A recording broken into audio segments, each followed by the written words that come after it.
Hi guys, welcome back to GP Reactions. I hope you're well. Hope you've been having a great week, and it's just great to be back. To be honest, it's been about 15 years since I've done a reaction, and for any of you that don't know, I had a little bit of COVID, which wasn't bad at all, except for the fact that I lost my voice, and for the preceding weeks since then, I had this like intermittent sort of cough. So I just kind of thought I'd try and get myself back to normal before I got back to doing any reactions. But it's really, really good to be back. I feel like a little bit nervous because it's been that long. So anyway, yeah, just wanted to thank anyone that may have subscribed in the meantime. It's really, really well appreciated. And of course, yeah, I feel guilty for not being able to do any reactions, but it would have probably been along the lines of mime had I done any reactions. I was okay like talking, but then every few, I think if I was doing reactions, it'd be every minute or so I'd start coughing, and it kind of got quite bad at some points. But I mean, it was nothing but a really long, lingering cold, in my opinion. But hey, you know, it caused me a bit of grief because you can't really do anything if you're employed, and you know, you get COVID and you can't really go to work. So yeah, right. So I am going to be reacting to Robert Palmer. I think this is the second time I've reacted to Robert Palmer on his channel, and this track is called "Looking for Clues." It's from his album Clues, and that's from August 1980. Indeed, this track entered the UK Top 40 on the 31st of October 1980, and it peaked at number 33. I'm not going to run for all the musicians. There's quite a few of them on this album. So we'll just take this live studio performance. So it's probably mimed for the purpose of Top Pops, which is the, I think, Dutch version of Top of the Pops. I'm always like forget about Top of the Pops and Top Pops as to where the origin of Top Pops is from.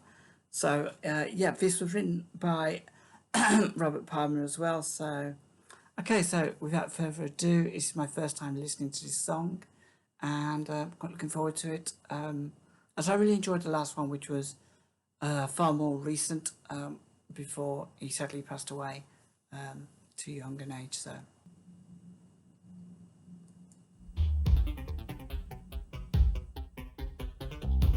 To apologise if it sounds a bit quiet, by the way.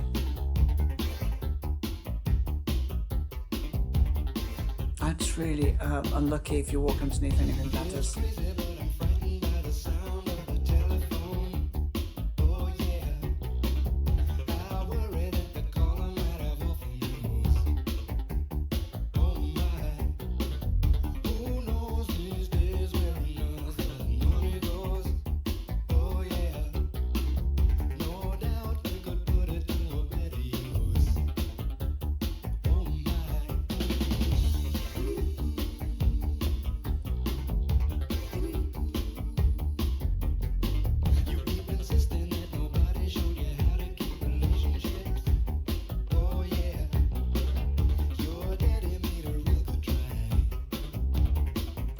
I've got to say, I'm really loving the bass underneath all this.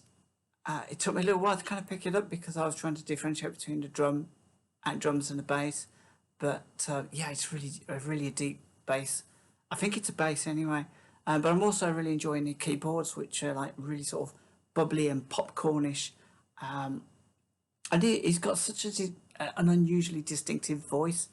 It is very I always find his voice is very gentle, but I think he just keeps his powder dry because I've heard him like with some really powerful lyrics as well. So so far, yeah, he's really unusual beat to it and sound.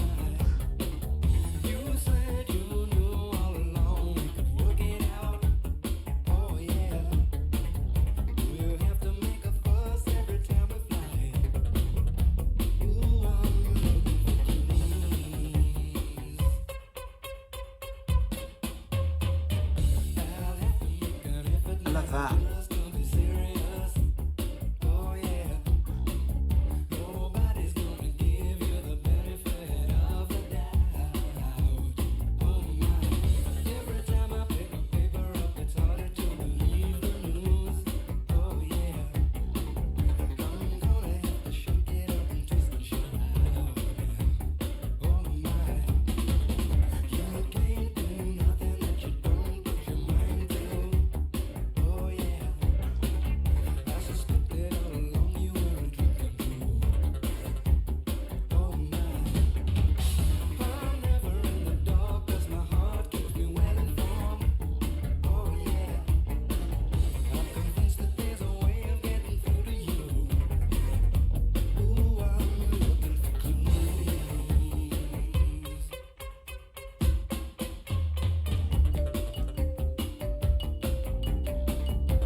xylophone.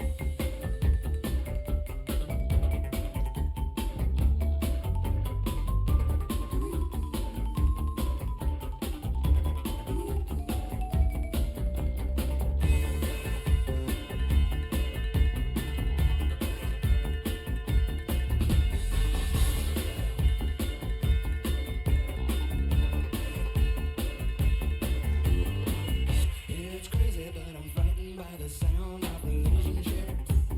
Oh yeah, I swear we could put it to a better use. Oh my, you worry, maybe you've forgotten how to get your night groove. Oh yeah, you told all the callers you were not amused. Ooh,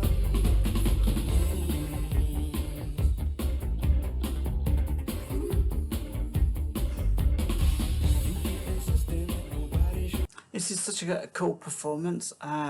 It's really, really interesting, and his stage set's really interesting as well. I mean, who would come up with the idea of all these ladders? But it's kind of, I don't know, sort of effective props, I guess, that he can sort of negotiate the stage without it looking too bare. I'm guessing it was a last minute thing. Let's just see if we can get all the ladders together so that it looks like there's something interesting and quirky going on the stage. It's such. I'm just looking at the date of this. It's 31st of October 1980. So, and it only reached number 33 in the UK top 40. But it's such an unusual sound to it that I'm surprised that it didn't do better. But yeah, I'm loving it. I'm loving it. Enjoy this.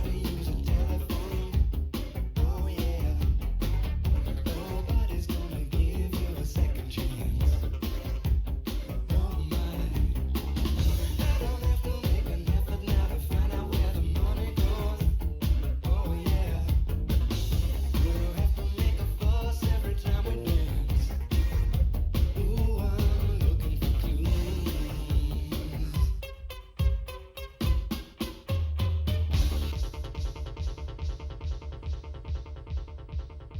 Okay.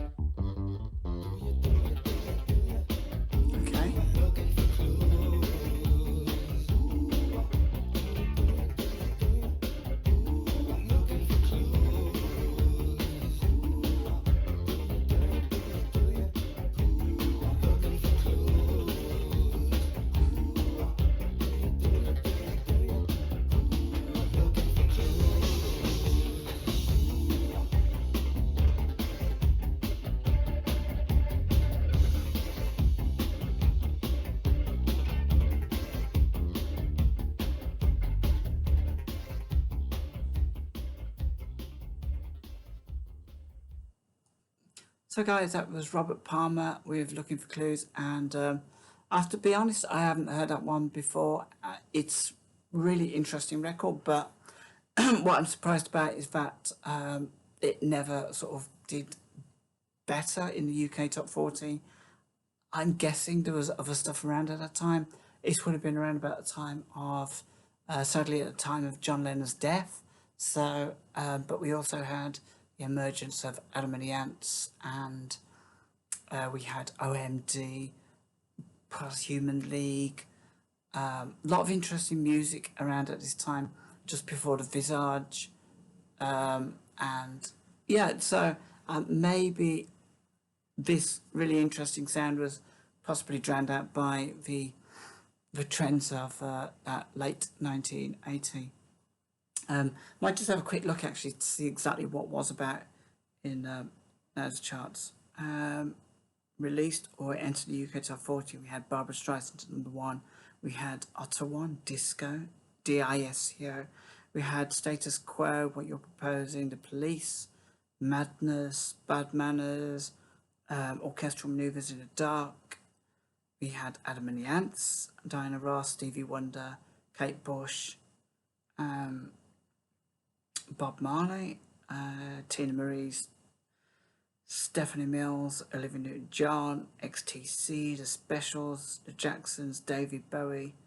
So I mean, there's like pretty stiff competition, I would have thought. but yeah, nonetheless, it was a good song and very different to what I've heard from Robert Palmer. I remember his Addicted to Love stuff in 19. They had two songs. They had Addicted to Love and I Didn't Mean to Turn You On. But they were very sort of similar in their styles. And I've heard a couple of songs where he's got great kind of vocal gymnastics, but in this particular track, he sort of keeps it at a certain tone, a certain pitch, and yeah, there's slight variations, but not enough to disrupt the music around it, which is quite bubbly and sharp. We got the keyboards were like felt like kind of popcorn, and then you had that deep bass. So yeah, there's a lot going on with music, but I felt his voice sort of kind of just bound it all together in a constant right the way through. I think the themes of his song were quite interesting too. We had from what I gather from the lyrics, we had a little bit of paranoia, but also a relationship, maybe potential issue. But I couldn't really kind of figure out exactly whether the two were connected or whether he was just talking about, whether it was all about the one subject of the paranoia. And there's mention of newspapers and stuff. I'll have a quick read of the lyrics actually. I'm not going to go deep into them because I wasn't really listening to them that hard throughout the song. I was just enjoying the actual experience. I guess it's because it did feel very different to what I was used to of Robert Palmer. So the first verse is, "It's crazy, but I'm frightened by the sound of a telephone. Oh yeah, I'm worried that the caller might have awful news. Oh my, who knows these days where on earth the money goes? Oh yeah, no doubt we could put it to a better use. Oh my." It's a bit paranoia, bit of a catastrophizing going on. Worried about, yeah, he's worried about the news of the world, and everybody kind of worries a little bit about what goes on in the world. But I think if you worry about stuff too much, then it's you're going to become really really paranoid about the maybe the motives behind life and what other people do. You keep insisting that nobody showed you how to keep relationships. Oh yeah, your daddy made a real good try. Oh my, you said you knew all along we could work it out. Oh yeah, do you have to make a fuss every time we fly? I'm looking for clues. So basically, it just seems like you're looking for the answers for relationships, looking for the answers behind general questions of life, and what goes on in society. And so, yeah, just as I thought, it feels like a little bit of paranoia, a little bit of relationship issues, maybe in adjusting to a relationship or forming a relationship. I'm sure there's more going on in this song. A lot of music back in 1980 had multiple meanings, and but yeah, I really enjoyed the performance. Loved his voice. Loved the instrumentation. I actually really enjoyed the watching him on this video as well, and moving in and out of sets of ladders, and it was really really interesting to understand why they may have used loads of ladders. I think they were just last minute props, maybe. Maybe he had a band that were supposed to appear with him, but they somehow never made it on a day, and he thought he'd just go with whatever was at hand. But yeah, I really enjoyed that, and I hope you guys enjoyed it too. Please, actually, before I go, I was about to say please drop me a comment, but let's just have a look, see if there's any comments on this. Only 7 comments. Oh, so he was from Yorkshire. I wasn't aware of that. I knew he was English. So it's a shame, only 7 comments. I'm sure there's maybe more comments on other versions of this. So yeah, till next time, take care of yourselves. Drop me in a comment below, and yeah, have a great week. And it's really really good to be back. Yeah.